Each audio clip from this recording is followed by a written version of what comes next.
Hello friends, welcome back to the channel. तो आज का वीडियो थोड़ा अलग होने वाला है बाकी ड्रोन और ट्रैवल वाले वीडियो से। तो आज हम लोग अपने इलेक्ट्रिक व्हीकल खरीदने के एक्सपीरियंस को इस वीडियो में कवर करेंगे। बहुत सारे रिक्वेस्ट आ रहे थे कि आप फुल वीडियो कब लेकर के आओगे, तो हमने सोचा कि चलो इस बार फुल वीडियो एथर के ऊपर लेकर के आते हैं। और जैसा कि आप जानते हैं कि हम लोग ट्रैवल एंड ड्रोन से रिलेटेड वीडियोस इस चैनल पे लेकर आते रहते हैं। और रिसेंटली मैंने इलेक्ट्रिक स्कूटर के ऊपर भी वीडियो बनाना स्टार्ट कर दिया है। और अगर आप पहली बार इस चैनल पे आ रहे हैं तो सब्सक्राइब करना ना भूलें, क्योंकि इन सारे वीडियोस का अपडेट आपको लाइव मिलता रहेगा नोटिफिकेशंस में। तो बेल आइकन को दबाना ना भूलें। लेकिन सबसे पहले रिसर्च, हमने इलेक्ट्रिक स्कूटर को कैसे डिसाइड किया। बहुत ही टफ डिसीजन था। हमने बहुत सारे मॉडल्स को कंपेयर किया। कंपटीशन बढ़ चुका है इलेक्ट्रिक व्हीकल के सेगमेंट में। सबसे पहले तो पेट्रोल वाले वेरिएंट से कंपेयर किया कि हमारा यूज़ केस, जो हमारा रिक्वायरमेंट है, वो फिट बैठ रहा है कि नहीं, इलेक्ट्रिक वाला हमें काम आएगा कि नहीं। तो बहुत सारे रिसर्च करने के बाद हमने डिसाइड किया कि चलो इलेक्ट्रिक ही लेते हैं। लेकिन उसके बाद कौन सा, क्योंकि हमारे पास हीरो वीडा है, ओला है, एथर है, सिंपल वन है और ना जाने बहुत सारे ब्रांड्स हैं। तो हमारा टॉप 3 चॉइसेस तो वही था कि हीरो विडा, उसमें स्वैपेबल बैटरी थी, सेकंड ओला और फिर एथर। एथर के ऊपर हमारा ध्यान बहुत टाइम से था, क्योंकि उसकी डिज़ाइन मुझे बहुत स्लीक, फ्यूचरिस्टिक और ट्रेंडी लगती है। और एथर एज ए ब्रांड बहुत रिलायबल भी है। वो कुछ ऐसा ताम झाम वाले फीचर्स लेकर के नहीं आते हैं कस्टमर्स को अपनी ओर खींचने के लिए। जो भी लेकर के आते हैं वो रिलायबल होता है। तो ये सब देखने के बाद हमने डिसाइड किया कि नहीं, हम एथर ही लेंगे। हमने प्रेफर नहीं किया क्योंकि उसका जो फ्रंट सस्पेंशन था वो मोनो स्ट्रक्चर वाला था, और तो बहुत सारे इश्यूज आ रहे थे कि वो टूट जा रहा था और उतना मजबूत नहीं था, और बैटरी इश्यूज भी थे। बहुत सारे स्कूटर्स में आग लग रही थी। तो हमने सोचा कि वो रिलायबल नहीं है, तो हमने ओला को छोड़ दिया। हालांकि उसकी प्राइसिंग बहुत कॉम्पिटिटिव थी। इथर बहुत महंगा पड़ा हमें, लेकिन 6 महीने के बाद हमें बहुत ही वर्थ इट डिसीजन लगा। और जनवरी में रिसेंटली इथर ने 4 नए कलर्स को लॉन्च किया था और कुछ स्पेक को माइनर अपग्रेड्स भी किया। तो हमने सोचा कि यही सही टाइम है बुक करने के लिए। और चूंकि ये नया प्रोडक्शन लाइन होने वाला था, तो हमें नहीं पता था कि इतना डिलीवरी में टाइम लगेगा। तो इन चारों कलर्स में से हमने लूनर ग्रे को पिक किया, क्योंकि ग्रे थोड़ा फ्यूचरिस्टिक ऐसे भी हो जाता है। और जो रेड व्हील्स के ट्रिम्स इसके साथ आते हैं, बहुत ही स्पोर्टी लुक दे रहा था। तो हमने डिसाइड किया कि हम लूनर ग्रे ही लेंगे। और हम लोग इंदिरा नगर के स्टोर चले गए, जो कि हमारे घर से ज़्यादा दूर नहीं था।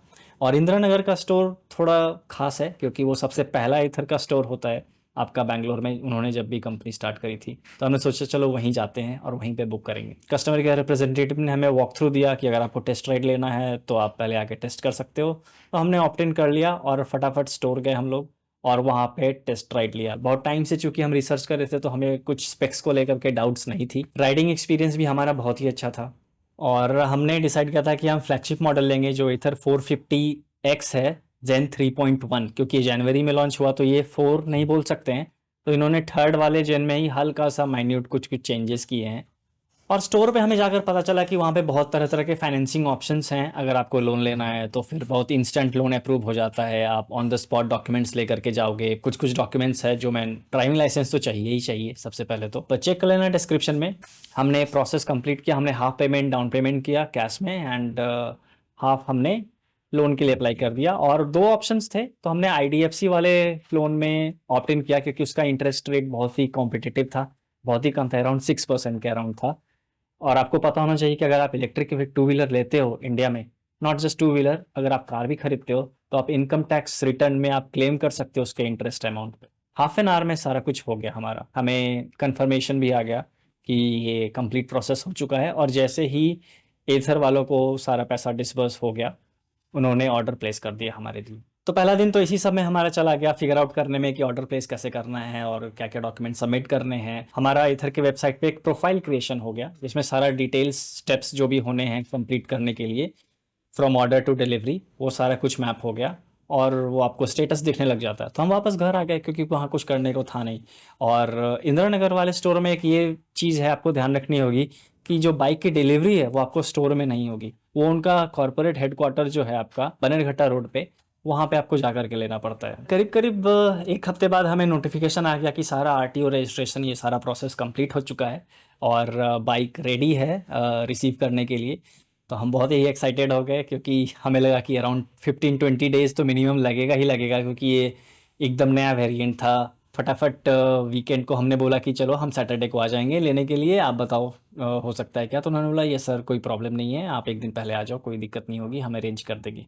तो हम फटाफट सैटरडे को सुबह-सुबह निकल लिए। किस तरफ जाना है पता ही नहीं, क्योंकि ये तो इनका हेड ऑफ़िस है, शोरूम है नहीं। तो उनके टेक पार्क में जो स्टोर है, एक छोटा-सा उन्होंने क्यूबिकल बना कर के रखा हुआ है। वहाँ पे जाते ही हमें दिख गया कि हमारी बाइक बाहर पड़ी हुई है, कि नंबर तो हमें पहले ही पता चल चुका था कि क्या होने वाला है।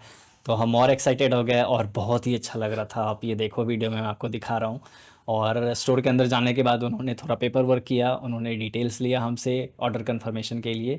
हमने ये सब किया और फिर उन्होंने बोला कि आप फाइनल साइन कर दो रिसिप्ट का।